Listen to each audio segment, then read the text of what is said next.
महाराज रामचंद्र जी चित्रकूट में विराजे हैं, तब से चित्रकूट के वृक्ष फल और फूल भरपूर झूमने लगे हैं। प्रतिदिन कई ऋषि मुनि राम जी के दर्शन के लिए आते जाते रहते हैं। राम के चरित्र का वर्णन कौन कर सकता है? एक एक अक्षर महापातक का नाश कर दिया, एक एक अक्षर महापाप का नाश करने। महाराज मंत्री सुमंत को अयोध्या वापस लौटने की आज्ञा दे दी। चित्रकूट पर पहुंचकर भगवान श्री रघुनाथ ने अपने पसीना डाल दिया है, अपने लिए कुटिया बना ली है। अब भगवान श्री राम ने कहा मंत्री सुमंत से, बोले सुमंत महाराज आप वापस जाइए, और केवल चित्रकूट से वापस आए तब तक सुमंत गंगा के किनारे पर खड़े रहे।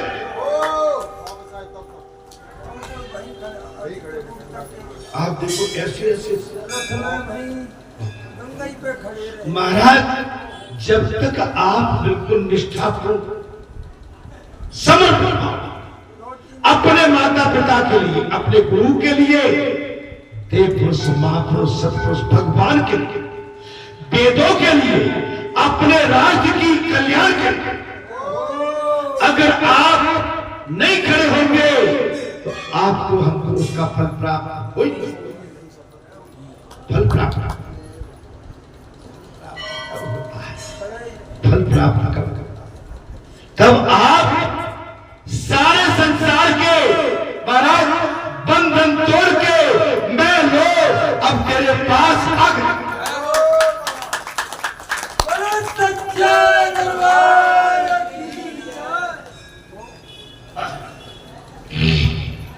सारे बंधन संसार के तोड़ के मैं तेरे पास आ गया। बात तब बुरे भैया नाती रोया, हाँ ठीक है, अब जो रो ही रहा है तो मैं आज ही रुक जाता। हाँ बेटा बचल गया, अच्छा नहीं जाता हूं मंदिर। अच्छा कुछ घर से अंदर से खबर आ गई, ये सामान लेके रख जाओ तब जाऊंगा। ठीक है मैं अब रुक जाता। नहीं, नाती बचला क्रॉस, बेटा बचला क्रॉस, अंदर से आवाज आई क्रॉस, अरे हम तेरे पास आते सब।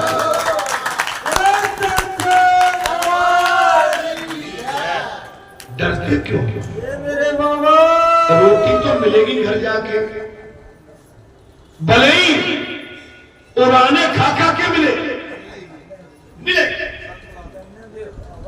यहां मिलेगी, वहां मिलेगी, इधर मिलेगी, उधर मिलेगी, पीछे मिलेगी, आगे मिलेगी, ऊपर मिलेगी, अरे रसोई में भी मिलेगी, लेकिन रसोई में उड़ाने खा खा के मिलेगी और इधर उधर बड़ी शांति से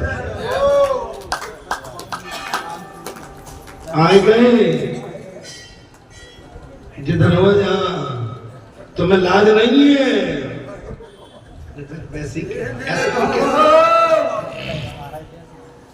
लेकिन जहां आए बुरे भैया आजा बैठो, देखिए अंतर है जी। आप घर में परिवार में गधे की तरह और घोड़े की तरह वजन रख के अपनी पीठ पर चलते हैं, और जो माताएं बहू बेटी कुछ भी लगे फिर भी ढुकाई करेंगे और चल वजन और देखो झांक कोई भजन नहीं है, सीताराम पंखे लगे, सीताराम में भजन हो रहा है, कीर्तन, अभी ब्राह्मण ले जाएगा, बढ़िया भोजन पानी सब मिलेगा, आराम से चक खा के जा, जहाँ कोई किचन करने वाला नहीं। और हमारी माताओं की आदत होती है अकेले में बैठ जाए, पूरी पंचायत 24 घंटे की पूरा पंचनामा बना के बैठी रहती है।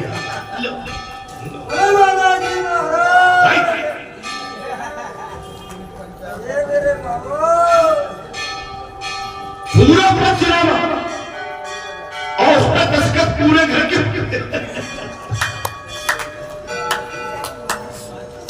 बोले पढ़ा लिखा सुना। अब तो मैं कहती है तुम्हें कुछ सुना, गूंगे हो सुना, सुना पढ़ा? हाँ पढ़ा। तो बोले राजी लो, दस्तखत करो अपने।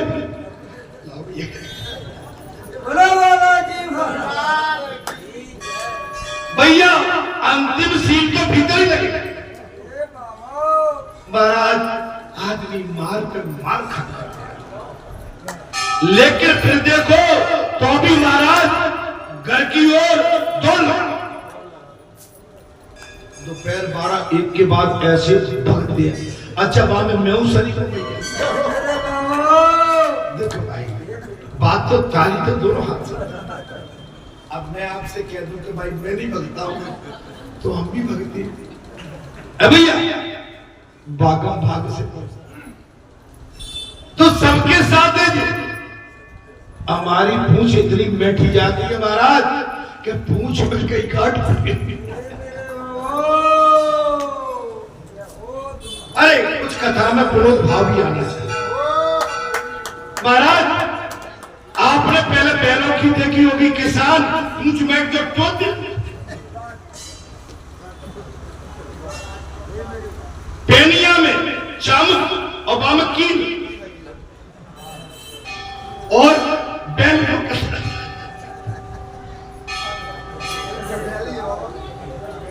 भाई किसान आपने भी वही घाव हो गई। ज्यादा नहीं तो राकेश से पूछ।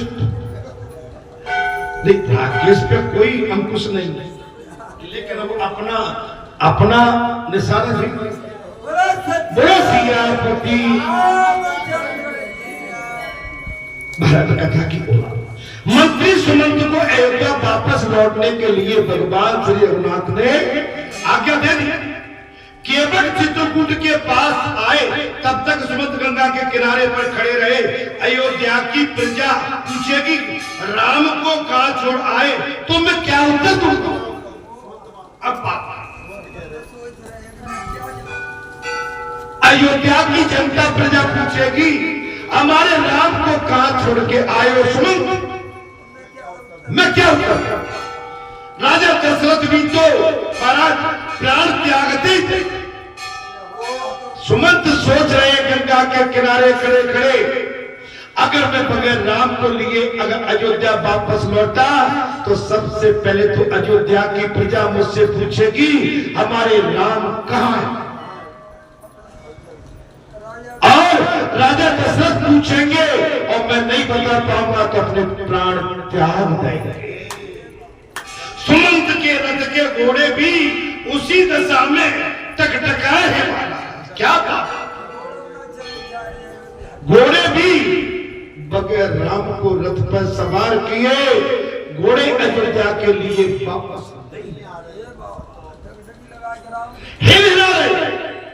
टकटकी लगा रहे हैं। और जिस दिशा में रामचंद्र जी गए थे वे भी समझते हैं कि हमें छोड़कर हमारे स्वामी उस ओर कहीं चले गए। घोड़े रोने लगे। रामचंद्र जी जिस दिशा की ओर चले जाते हैं, घोड़े भी उसी दिशा की ओर अपनी दृष्टि लगा के देख रहे हैं हमारे स्वामी चले। उन्होंने खाना पीना सब छोड़, क्या बात, घोड़ों ने खाना पीना भोजन सब त्याग। महाराज जिनके वियोग में पशु तक तड़पते दुखी हो रहे, बात सुनो। जिन राम के वियोग में पशु पंछी तक भी उनके वियोग में दुखी हो रहे, उनके माता पिता की व्याकुलता का तो क्या कहना।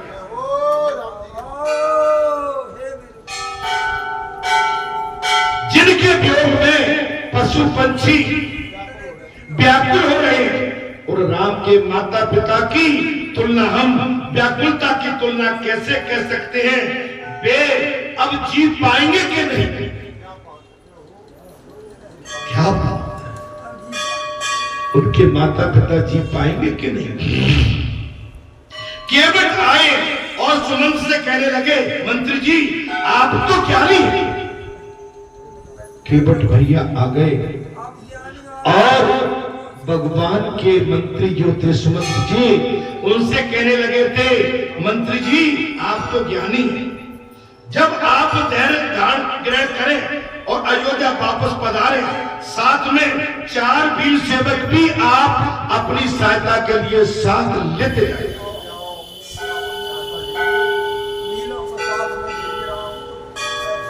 हे मंत्री जी, आप तो ज्ञानवान हैं, धैर्यवान है, धीरज रखिए, भगवान अब वापस अयोध्या नहीं जाएंगे, कृपया करके आप अयोध्या के लिए प्रस्थान करें। मैं आपके सहयोग के लिए, आपके साथ के लिए 4 भीलों को, सेवकों को आपके साथ भेज देता हूं। महाराज भेज देता। मध्यरात्रि के समय सुमंत अयोध्या पहुंच तो गए थे, लेकिन पड़ाव भारी लगा। मध्यरात्रि के समय मंत्री सुमंत अयोध्या के भारत अयोध्या वे किसी को भी अपना मुंह नहीं दिखाओ। सुमंत कह रहे हैं, मैं आज अपना मुंह किसको दिखाऊं? महाराज कोई पूछेगा तो मैं क्या उत्तर दूंगा, इसलिए रात में अयोध्या में प्रवेश करते। फिर भी वे कैकेयी के पास आवास में गए, महाराज दशरथ का दर्शन नहीं हुआ, तो कैकेयी से पूछा, महाराज कहाँ है? रात्रि के टाइम, मध्यरात्रि के टाइम ही मंत्री सुमंत कैकेयी के महल में गए और महारानी कैकेयी से पूछा, महाराज कहाँ है? जब रामचंद्र जी के उनकी ओर प्रस्थान किया था, तब दशरथ जी ने कहा था कि मैं अब कैकेयी के आवास में नहीं रह सकता।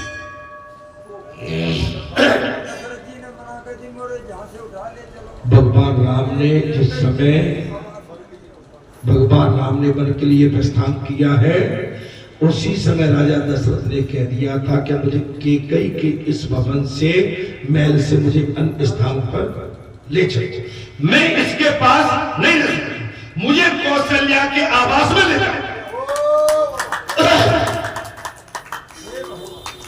मेरी धर्म पत्नी कौशल्या के पास ले जाओ। अतः वे कौशल्या के आवास में थे। राम प्रेम में जिसकी आंखों से 2 बूंद आंसू भी टपक न सके, उसका मन कभी शुद्ध हो ही नहीं सकता। राम के प्रेम में जिसकी आंखों से अगर 2 बूंद आंसू नहीं गिरे, उसका मन, उसका पाप कभी खत्म नहीं होगा। आप समझ लो, उसका मन कभी शुद्ध नहीं हो सकता। एक दासी मंत्री सुमंत जी को कौशल्या के आवास में ले आई। मध्यरात्रि के टाइम में एक दासी महारानी कौशल्या के महल में सुमंत जी को ले आई। राम योग में 5 दिन बीत गए।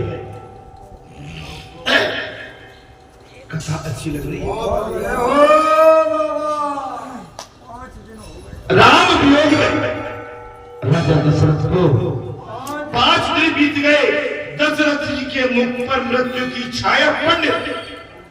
दशरथ जी के मुख पर मृत्यु की छाया पड़ने लगी।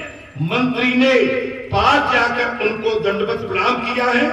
सुमंत जी ने कौशल्या के महल में प्रवेश करने के पश्चात राजा दशरथ को प्रणाम किया।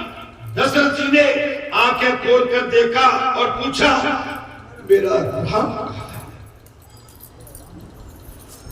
मेरा 5 दिन हो गए। आंखें खोली और कहा, मेरा राम कहाँ है? कहाँ है मेरा राम? कहाँ छोड़ आए मेरे राम? हे सुमंत, मेरा राम, मेरे राम को कहां छोड़ आए? सीता वापस नहीं आई क्या? एक राजा की स्थिति मेरी सीता वापस नहीं आई। मुझे वही सुमंत मुझे मेरे राम के पास चाहिए। एक पिता, एक चक्रवर्ती राजा आज दो बच्चों के चक्कर में अपने महल में बेबस पड़ा, असहाय पड़ा, असहाय पड़ा है। भाई पिता, तेरी विधि भी कितनी कठोर निर्णय लेती है कभी कभी। एक पिता से अपने पुत्र को दूर कर देते। विधाता की विधि का मैं कैसे आपके सन्मुख बखान करूं? मेरा राम कहां छोड़ा है सुमंत? राम के पास सीता मेरी नहीं आई, मुझे वहां ले चलो जहां मेरा राम है। सुमंत मुझे वहां ले चलो जहां मेरा राम है। दशरथ जी की व्याकुलता को देखकर सुमंत जी की आंखों में आंसू टपकने लगे। दशरथ जी की व्याकुलता को देखकर दशरथ घायल अवस्था में अचेत पड़े, अचेत, आंखें थक चुकी है, आंखें ऊपर उठती है लेकिन पलकें फिर बंद हो जाती है। महाराज अचेत स्थिति में पड़ी है। व्याकुलता देखकर सुमंत जी की आंखों में आंसू बहने लगे हैं। सुमंत कहने लगे, महाराज आप तो ज्ञानी हैं। मंत्री सुमंत कहने लगे, राजा दशरथ जी महाराज आप तो ज्ञानी हैं। धीर धरे, मैं राम जी का संदेश लाया। हे महाराज आप तनिक धैर्य रखें, मैं राम जी का संदेश लेके आया हूं। उन्होंने कहा है कि मेरे पिताजी मेरे राम कहता। राम ने कहा है मेरे पिताजी को, हे सुमंत मेरा प्राण कहना। धन्य हो राम और धन्य हो सुमंत तुम, और धन्य हो राजा दशरथ। मेरे पिताजी को प्रणाम। एक पिता भी और एक पुत्र दोनों बेबस है, दोनों बेबस है। बचनों में दोनों रघुकुल की मर्यादा का पालन जो करना, रघुकुल की मर्यादा का पालन जो करना है। पिताजी को मेरा प्रणाम कहना, उनको ही प्रताप से, उनके प्रताप से हम वन में कुशलता से ये भी कहते हैं, ए सुमंत हम अपने पिताश्री की पुण्यता और उनके प्रताप से वन में भी सकुशल हैं। महाराज मैं कितना निर्दयी हूं।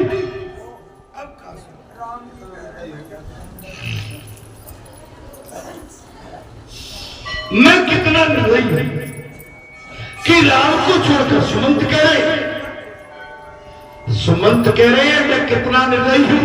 महाराज मैं राम को छोड़कर वापस जी नहीं पाया, मैं जिंदा क्यों? सुमंत जी कह रहे मैं रामचंद्र जी को वन में छोड़ने के बाद भी मैं जिंदा क्यों? महाराज सकुशल महाराज सीता जी ने भी मुझसे कहा था, मंत्री जी आप तो मेरे पिता के समान हैं। क्या कितने उच्च विचार है। ये हमारी पुरानी परंपरा है, हमारा सनातन कितना मजबूत है, हमारे भारत देश की संस्कृति सभ्यता कितनी मजबूत है। क्या पद्धति है, क्या संस्कार है। एक राजकुमारी, एक महारानी अपने मंत्री जी से कह रही है, मंत्री जी आप मेरे पिता तुल्य हैं। आज हम अपने सेवादार से कह रहे, तूरे हमको जियाए क्या छोटी हमारे सनातन ने, हमारे परमात्मा ने, हमारी महारानी सीता रानी ने हमको ये संस्कार नहीं दिए। हमारे संस्कार तो बहुत पवित्र होना चाहिए। हमारे संस्कार कैसे पवित्र? मंत्री जी, आप तो मेरे पिता के समान हैं। मैं अयोध्या वापस नहीं जा सकती। क्या करूं, मेरी मजबूरी है। सीता महारानी ने साफ कह दिया, मैं वापस नहीं जा सकता। अपने पति के बिना मैं जी नहीं पाऊंगा। मंत्री सुमंत जी, आप मेरे पिता के तुल्य में अपने पति के बगैर जिंदा नहीं। कोई भी धर्म पत्नी आज भी हमारे भारत देश की सत्यव्रता नारी अपने पति के बगैर जिंदा नहीं रह सकती है। मैं इसके लिए तुम्हें गारंटी देता हूं। आज भी मेरी भारतीय नारियों में वो सतीत्व और वो पतित्व पर है। आज इन्हीं से हमारा सनातन, हमारा धर्म आज जिंदा है।